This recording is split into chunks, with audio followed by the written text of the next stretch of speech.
एक गांव में औरतों की चोटी काटने की घटना होने लगी थी। जैसे ही रात होती, एक चुड़ैल अपने हाथ में खंजर लेकर आती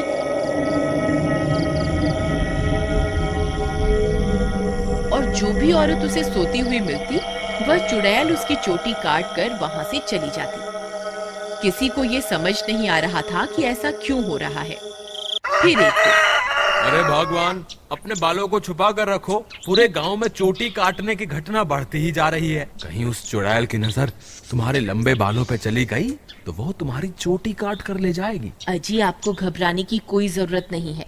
किसी चुड़ैल की इतनी हिम्मत कहाँ कि वो मेरी चोटी को हाथ भी लगा सके। अच्छा, ये बात है। जैसी तुम्हारी मर्जी। मेरा काम था तुम्हें होशियार करना। अगर चोटी कट गई तो फिर मेरे पास रोते हुए मत आना। इतना बोलकर भीमा वहां से चला जाता है। फिर रात होने पर वह चोटी काटने वाली चुड़ैल फिर से गांव में आती है। वह अपने शिकार को इधर उधर ढूंढ रही होती है। तभी उसे एक घर की खिड़की से एक औरत सोती हुई दिखाई देती है। वह चुड़ैल उस घर में घुस जाती है और उस औरत की चोटी काट लेती है। जैसे ही औरत की चोटी कटती है, उसकी नींद खुल जाती है। हे भगवान, ये चुड़ैल अंदर कैसे आ गई? हाय, मेरी चोटी कहाँ गई? अरे मर गई रे, इसने तो मेरी चोटी काट ली। तभी वह चुड़ैल उसकी चोटी को लेकर वहां से उड़ जाती है। तभी वह औरत उसका पीछा करती है, लेकिन वह चुड़ैल अंधेरे में कहीं गायब हो जाती है। तभी उसका पति भी उसके पीछे पीछे वहां आ जाता है। क्या हुआ मीना, तुम अचानक इतनी रात को यहाँ क्यों भाग कर आ गई? देखिए ना, इस चुड़ैल ने मेरी चोटी ही काट दी और न जाने अंधेरे में कहाँ गायब हो गई है। हे भगवान, ये क्या हो गया? तुम तो ठीक हो ना? उसने तुम्हें तो कोई नुकसान नहीं पहुंचाया ना? फिर वे दोनों उदास मन से वापस अपने घर आ जाते हैं।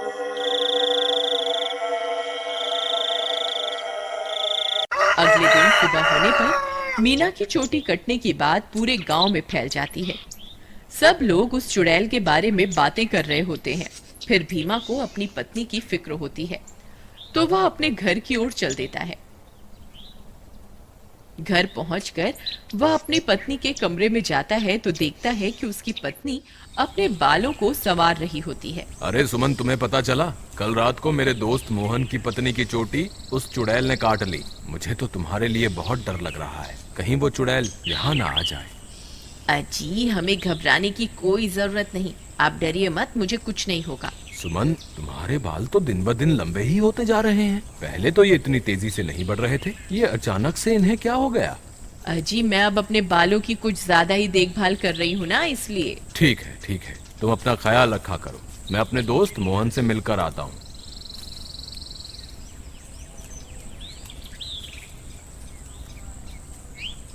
अरे भाई मोहन, तुम कैसे हो? भाभी के बारे में पता चला, सुनकर बहुत दुख हुआ। क्या बताऊं भीमा भाई, जब से मीना की चोटी कटी है उसका तो रो रो कर बुरा हाल है। और बताओ, सुषमा भाभी तो ठीक है ना? अब तुम्हें भाभी का बहुत ज्यादा ख्याल रखना होगा, कहीं चुड़ैल उन्हें अपना अगला शिकार न बना ले। तुम सही कहते हो भाई, मुझे भी बहुत फिक्र हो रही है। ठीक है, अब मैं चलता हूँ। तुम अपना और मीना का ध्यान रखना। फिर इतना बोलकर भीमा वापस अपने घर आ जाता है।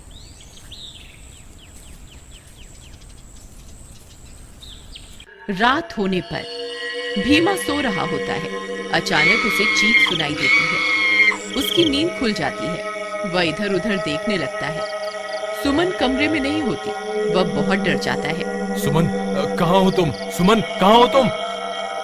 अरे मैं तो लुट गई, बर्बाद हो गई। ये चुड़ैल तो मेरी चोटी काट कर ले गई। हाय, मैं तो लुट गई। अरे, ये किसकी आवाज है? लगता है चुड़ैल ने फिर से किसी औरत पर हमला कर दिया है। मुझे बाहर जाकर देखना होगा। फिर वह भागकर बाहर जाता है और देखता है कि बाहर कुछ गांव वाले खड़े होते हैं।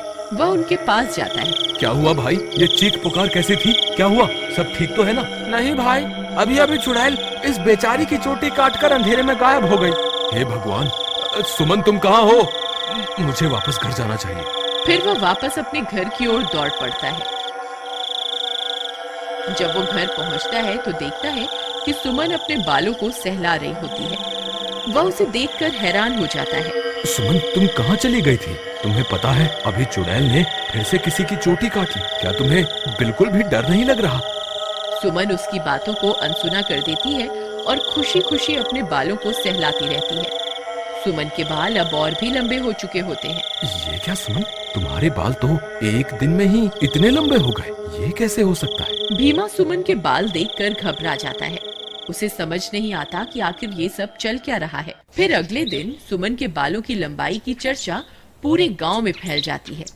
सब लोग उसके बालों के बारे में बातें कर रहे होते हैं। अरे भाई, जब जब चुड़ैल किसी की चोटी काटती है तब तब भीमा की पत्नी के बालों की लंबाई बढ़ जाती है। मुझे तो लगता है भीमा की पत्नी ही चोटी काटने वाली चुड़ैल है। भीमा उन सारे गांव वालों की बातें सुन रहा होता है। उसे कुछ समझ नहीं आता कि वह अब क्या करे। फिर वह अपने दोस्त मोहन के पास मदद मांगने जाता है।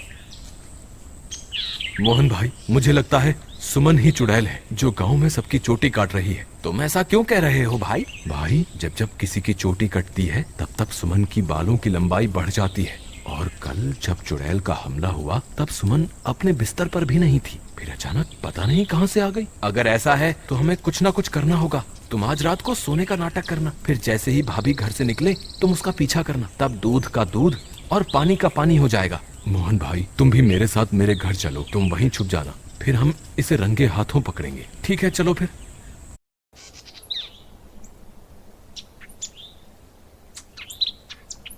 फिर वे दोनों भीमा के घर आ जाते हैं और मोहन अलमारी के पीछे छुप जाता है। रात होने पर भीमा सोने का नाटक करता है। तभी सुमन उठती है और घर से बाहर निकल जाती है। भीमा भाई उठो, देखो भाभी घर से बाहर निकल गई है।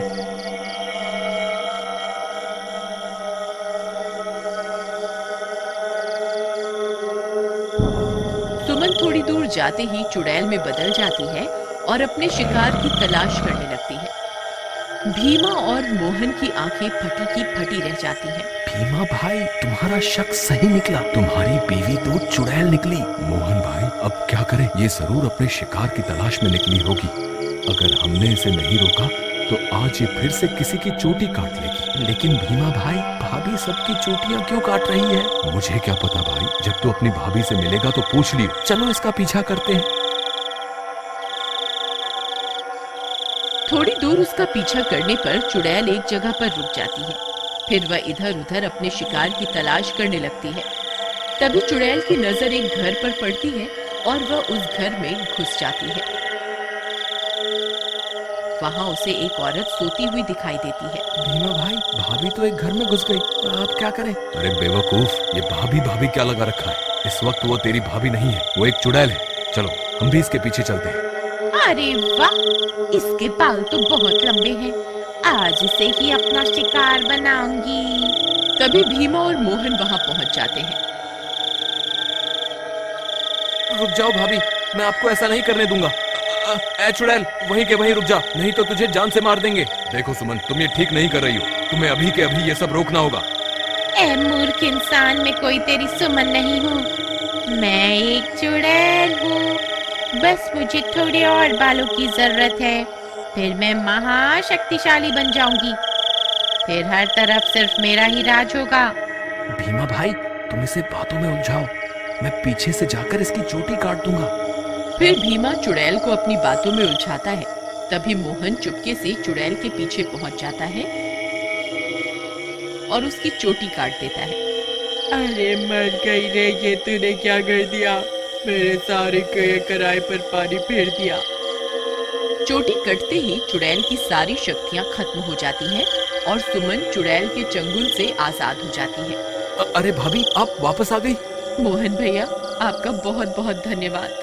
आपकी वजह से मुझे इस चुड़ैल से मुक्ति मिल गई। भीमा भी अपनी पत्नी को वापस पाकर खुश हो जाता है और वे दोनों फिर से एक साथ रहने लगते हैं। इस तरह गांव वालों को चोटी काटने वाली चुड़ैल से छुटकारा मिल जाता है और सब गांव वाले हंसी खुशी रहने लगते हैं।